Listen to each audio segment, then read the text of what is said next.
అన్న ఎట్లుందన్న ప్రచారాలు జూబ్లీహిల్స్లో జోరందుకున్నాయి. ఒక పక్క నవీన్ యాదవ్ గెలుపు తథ్యం అని చెప్తా ఉన్నారు కాంగ్రెస్ వాళ్ళు. బీఆర్ఎస్ ఎట్లా ఉంది పరిస్థితి?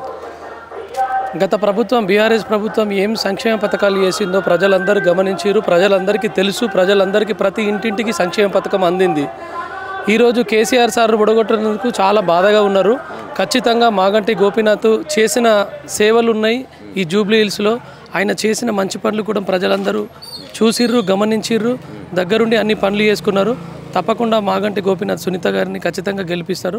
వాళ్ళ మనసులో అందరికీ ఉంది. నవీన్ యాదవ్ కొంచెం గుండా రౌడీ కాబట్టి ఆయన కొంచెం భయపడి వస్తలేరు. ప్రజలందరూ సుముఖతంగా బీఆర్ఎస్ పార్టీకే ఉన్నారు.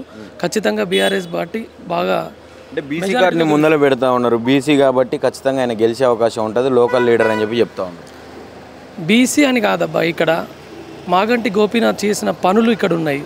అలాగే వాళ్ళ భార్య గారు కూడా ఆయన సౌమ్యురాలు, మంచి అంటే ఇప్పుడున్న గోపీనాథ్ చేసిన అభివృద్ధి పనులు ఉన్నాయి కాబట్టి ప్రజలందరూ గోపీనాథ్ అలా ప్రజల గుండెల్లో ఉన్నాడు కాబట్టి ఖచ్చితంగా బీఆర్ఎస్ పార్టీకి పగ్గం కడతారు.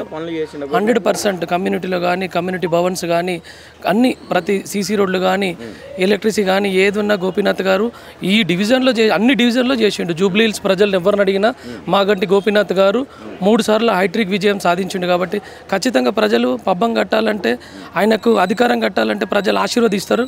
ఆశీర్వదించాలంటే ఖచ్చితంగా పని చేస్తేనే ఆశీర్వదిస్తారు ప్రజలు. 10 సంవత్సరాలు జూబ్లీహిల్స్ని ఎవరు పట్టించుకోలేదు, అభివృద్ధిలో కుంటుపడ్డది అని చెప్పి పొన్నం ప్రభాకర్ లాంటి మంత్రులు మాట్లాడుతారు. పొన్నం ప్రభాకర్ నిజంగా చెప్తున్నా, ఆయన ఒక మినిస్టర్ హోదాలో ఉన్నాడు కానీ ఒక ఆడపడుచు భర్త చనిపోయిండు అని చెప్పి బాధలు ఉంటే యాక్షన్ అని చెప్పి ఆయన అంటున్నాడు. నిజంగా ఆయన ఒక మంత్రి హోదాలు ఉన్నాడు. ఆయన చిన్న స్థాయి నుంచి వచ్చిన వ్యక్తి ఈ విధంగా మాట్లాడాడు. ఆశాస్పదం, నిజంగా చాలా బాధాకరం. ఆ విధంగా మాట్లాడకూడదు. ఒక ఆడపిల్ల ఎవరైనా వాళ్ళ భర్త చనిపోతే ఎంతో బాధలు ఉంటారు. అది మన ఇంట్లో జరగవచ్చు, ఇంకెక్కడైనా జరగవచ్చు. కానీ ఆ విధంగా మాట్లాడడం కరెక్ట్ కాదు. నిజానికి ఇక్కడున్న జూబ్లీహిల్స్ ప్రజలే చెప్తారు గోపన్న ఎంత పని అభివృద్ధి చేసిండు. కేసీఆర్ గారు హయాంలో ఈ జూబ్లీహిల్స్ ఎంటైర్ హైదరాబాద్ మొత్తం అభివృద్ధిలో ఉంది. మన రాష్ట్రం కూడా అభివృద్ధి చేసిరు కాబట్టి బీఆర్ఎస్ పార్టీకే పగ్గం కడతారని చెప్తున్నారు. అంటే ఒక 3 మంత్రులు ఇన్ఛార్జ్ తీసుకున్నారు దీన్ని, ప్లస్ ఇప్పుడు వాళ్ళు ప్రభుత్వంలో ఉన్నారు. ఏమైనా చేంజెస్ జరిగే అవకాశం లేదంటారా? స్వయాన రేవంత్ రెడ్డి వచ్చి ఇక్కడ ప్రచారం చేసినా కానీ ఇక్కడ జూబ్లీహిల్స్ బీఆర్ఎస్ అడ్డా, బీఆర్ఎస్ గెలుస్తుంది. ఇది పక్కా. ఇక్కడ యూత్ని అడిగినా, ఎవరిని అడిగినా, ఓటర్ని అడిగినా, ఎవరిని అడిగినా ఇక్కడ నాడి మొత్తం బీఆర్ఎస్ గులాబీ జెండా. ఇక్కడ ప్రజలందరూ ఇక్కడ నిజంగా మంచిని కోరుకుంటూ సునీతమ్మకు ఓటేసి, కారు గుర్తుకు ఓటేసి కేసీఆర్ సార్ని బలాన్ని మరోసారి చూపడానికి వీళ్ళంతా విల్లింగ్ ఉన్నారు. బీఆర్ఎస్ సునీతమ్మ గారి అది ఉంటుంది మన ఆమె ఏడుపుని అడ్డం పెట్టుకొని దాంతో గెలవాలని చూస్తూ ఉన్నదని చెప్పి కాంగ్రెస్ వాళ్ళు మాట్లాడుతూ ఉన్నారు.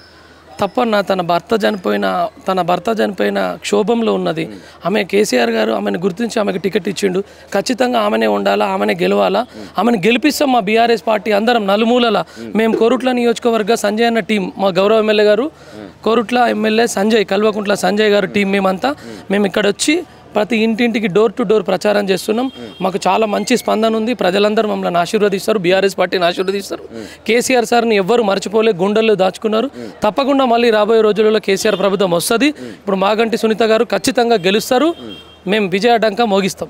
ఏం చేసిండన్న ఇప్పుడు రేవంత్ రెడ్డి గారు 2 సంవత్సరాలు అయితే ఉంది, ఏం చేయలేదా? ప్రజలందరికీ తెలుసు రేవంత్ రెడ్డి గారు ఏం చేసిర్రో. శూన్యం. హైడ్రా తీసుకొచ్చిండు, ఇంకో తీసుకొచ్చిండు. ప్రజలందరికీ ఏ స్కీమ్ అన్ని దొంగ అబద్ధాలు ఆడి గద్దెనెక్కిండు. మా కేసీఆర్ సార్ అలాంటివి కాదు. ఏం చెప్పకుండానే అన్ని సంక్షేమ పథకాలు చేసిండు.